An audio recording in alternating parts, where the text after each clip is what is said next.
From Thom Hartmann's Daily Take Substack. The, quote, both sides, end quote, scam. How false balance fuels extremism.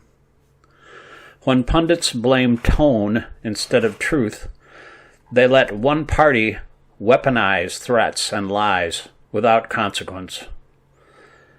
Published September 12th, 2025. The following is a song inspired by this article.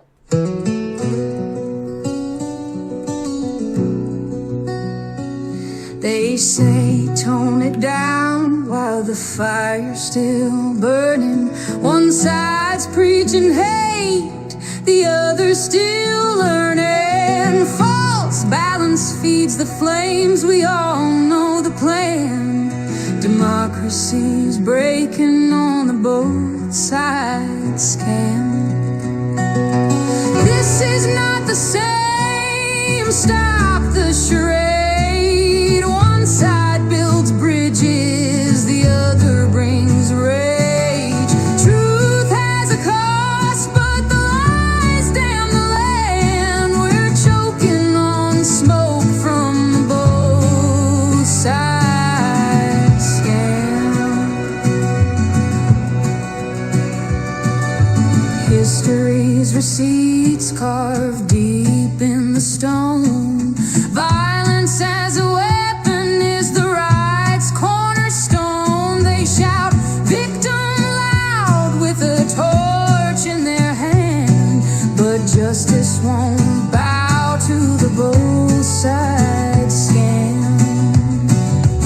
This is not the same, stop the charade. One side builds bridges, the other brings rage. Truth has a cost, but the lies damn the land. We're choking on smoke from the both sides scam. Stand up, call it by name. Silence is fuel for the flame. If we don't tell the truth while we can, we're lost in the dark of the both sides scam. This is not the same, stop the charade. One side builds hope, the other builds hate. Truth has a cost, but the lies damn the land. The house won't survive the both sides scam.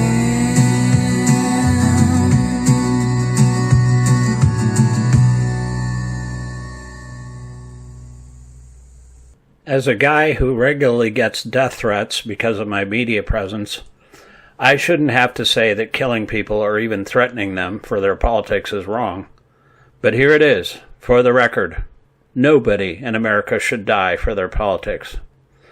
That said, in the wake of Charlie Kirk's assassination, the guy who downplayed slavery, demonized black and brown people, promoted the racist anti-Semitic Great Replacement theory, attacked queer people, made degrading comments about women, said gun deaths were fine because that's the price we must pay for the Second Amendment.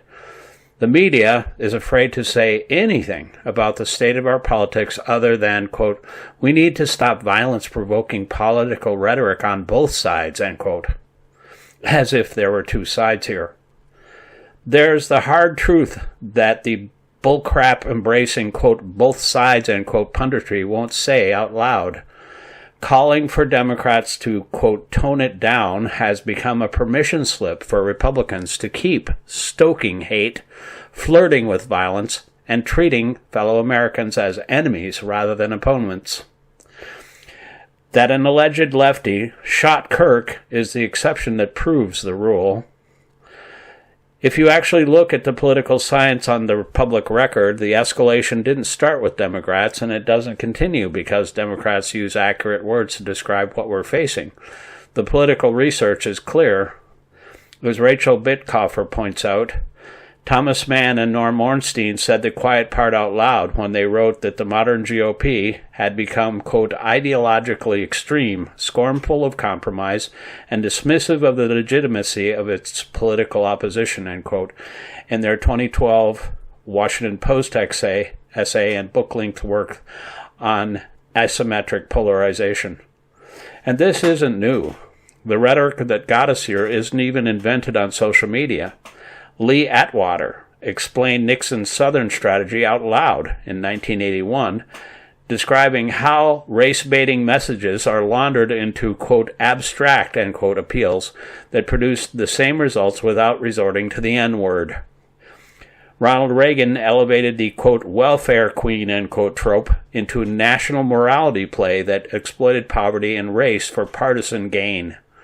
The Willie Orton ad and, quote, revolving door, end quote, spot baked fear first politics into Republican presidential campaign's core strategy.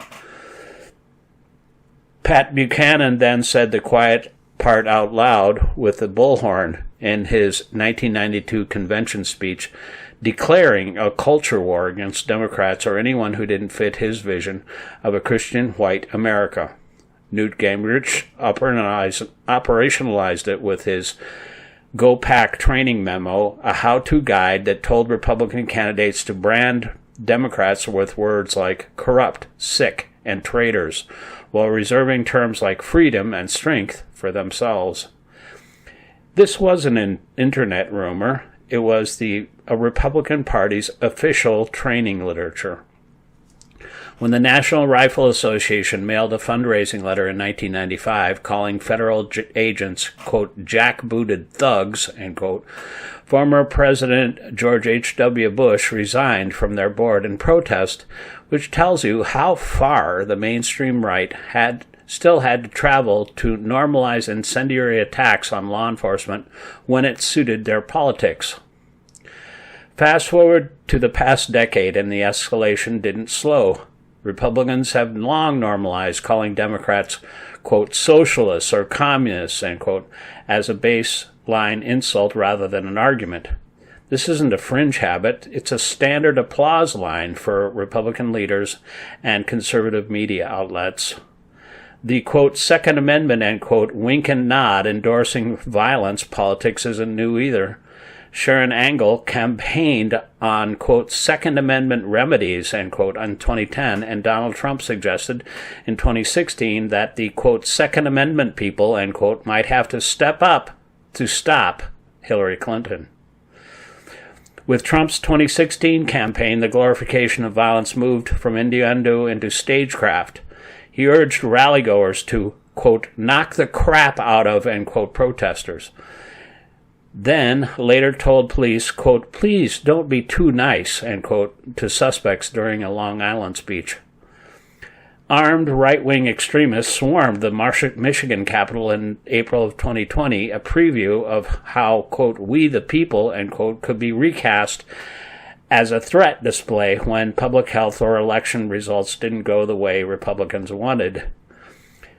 Republican Congressman Paul Gosar posted an anime video that depicted violence against AOC and President Biden, which isn't normal in an advanced democracy.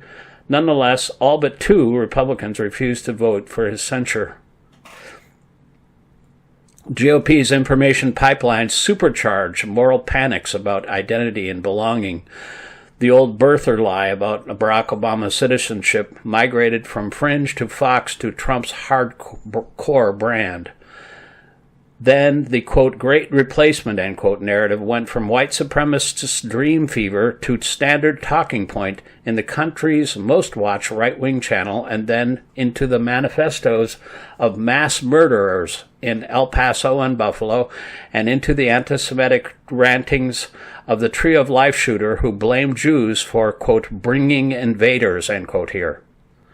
After Florida's parental rights and education law, the, quote, groomer, end quote, slur against queer people exploded by more than 400% because political entrepreneurs like Kirk realized how quickly a smear can mobilize fear and clicks in the current media economy.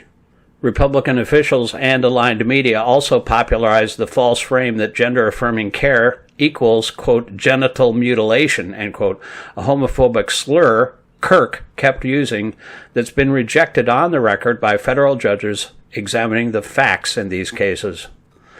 This is the ecosystem that produced a presidential debate moment in which Trump told the racist Proud Boys to, quote, stand back and stand by, end quote, and a January 6th rally where he urged supporters to, quote, fight like hell, end quote.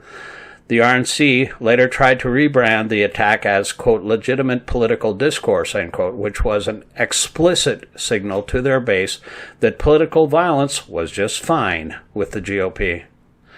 The Department of Justice charged more than 1,500 people in connection with the attack on the Capitol, including hundreds for insulting police officers, 3 of whom died as a result. Trump then pardoned them all, explaining again by his action and the failure of any Republicans to condemn it that political violence is just fine with today's GOP. Ruby Freeman and Shay Moss, the 2 election workers falsely smeared by Trump's lawyer, won a landmark defamation verdict because Republican threats to public servants are real, not rhetorical flourishes.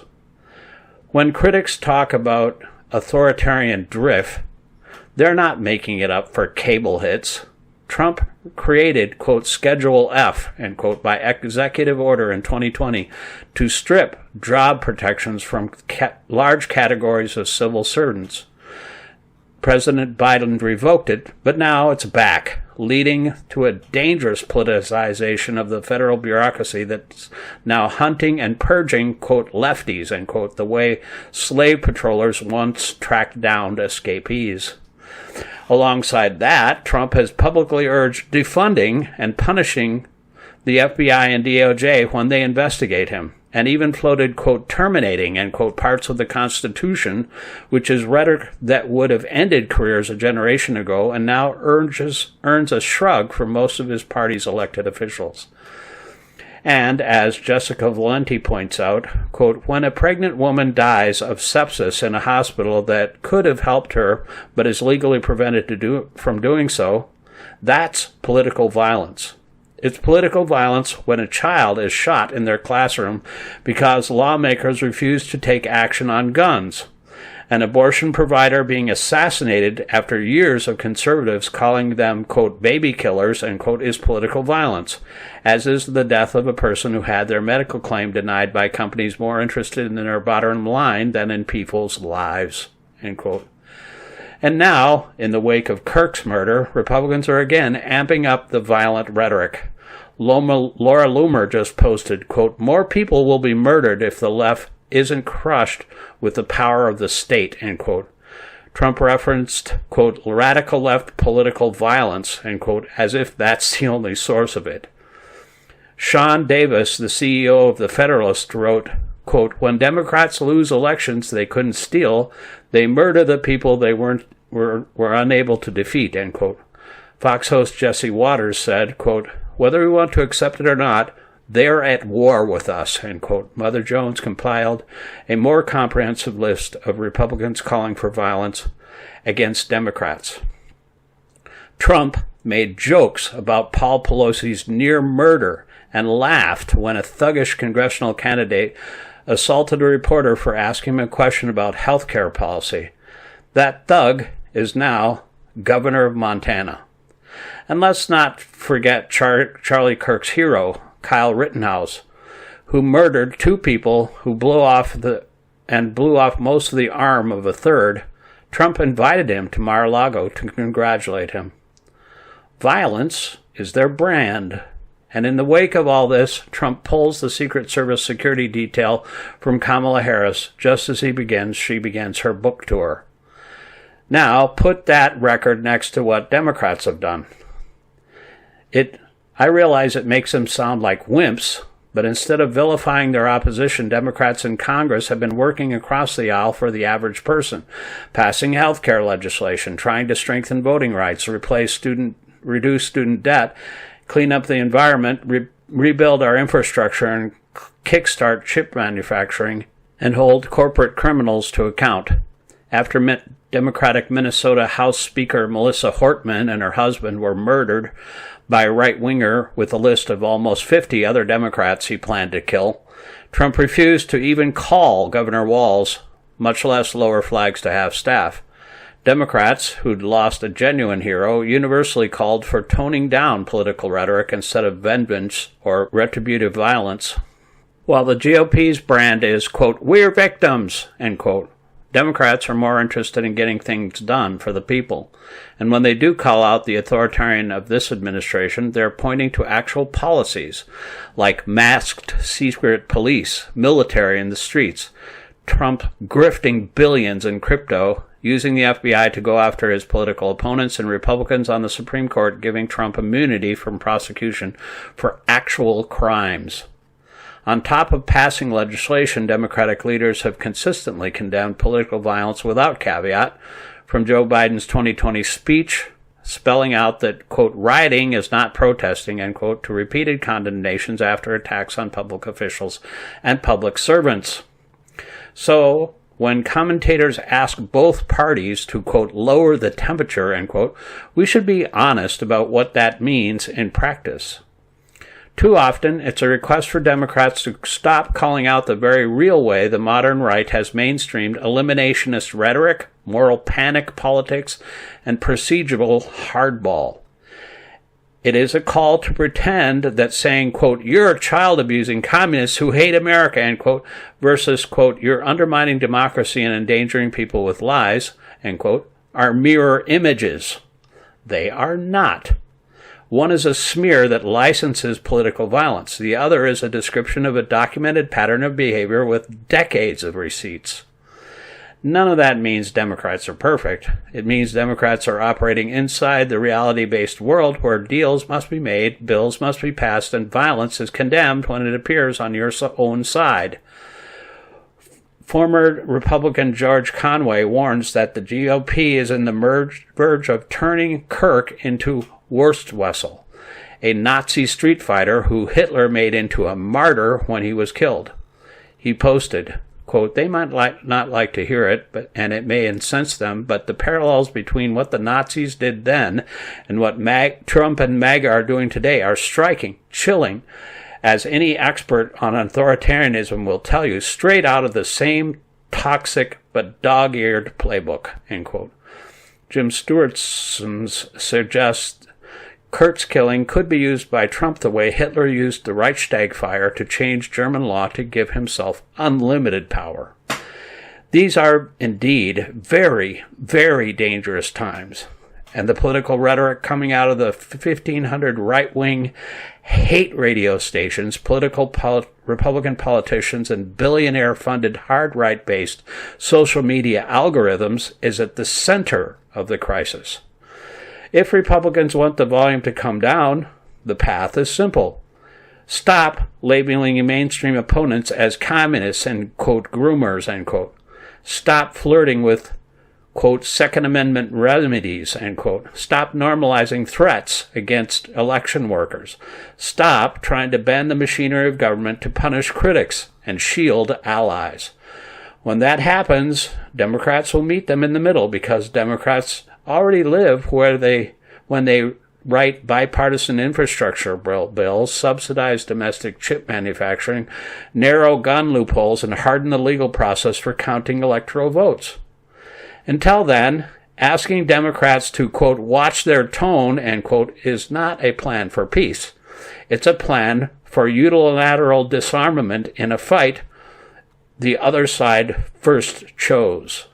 Our media must call the problem for what it is, or we'll never fix it. The people who lit the fire keep tossing gasoline on it. The only way to put it out is stop pretending the arsonists and the firefighters are the same.